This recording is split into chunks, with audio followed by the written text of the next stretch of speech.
So ఇలా మొదలైంది. అలా జరిగిన కథ ఎలా జరిగిందో కూడా తెలియదు, అలా జరిగిపోయింది మాకు షూటింగ్ అయితే.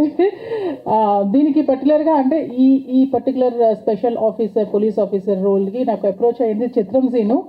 జో నేను దీనికి కాస్టింగ్ చేస్తున్నా అంటే, ఓడిదీనమ్మ జీవితం, కాస్టింగ్ కౌచ్లో కూడా దిగిపోయావా అని అనుకున్నా. కాస్టింగ్ కౌచా, సో మాట్లాడు అని చెప్పా. He was like kind of flirting with me, always he does. ఎప్పుడు నాకు మంచి అంటే ఎప్పటి నుంచో since 2000 since I entered in this industry, పెళ్ళ ఊరెళ్తే అప్పటి నుంచి హీఈస్ మై గుడ్ ఫ్రెండ్ చిత్రం సీను. ఎప్పుడు ఫ్లర్ట్ చేస్తూనే ఉంటాడు, ఇంకా అలవాటు అయిపోయింది. అరే ఇంత జరిగినా కూడా ఇంకా నీకు అవ్వలేదా, ఇంకా జ్ఞానోదయం కలగలేదా అంట.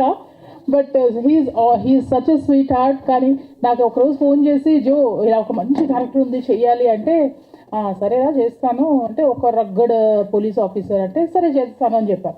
బికాజ్ యాజ్ అన్ ఆర్టిస్ట్గా I keep trying different roles. ఒక్కదానికే స్టిక్ కాకుండా I would like to take up that challenge అనమాట. సో అలా ఈ సినిమా జరిగింది.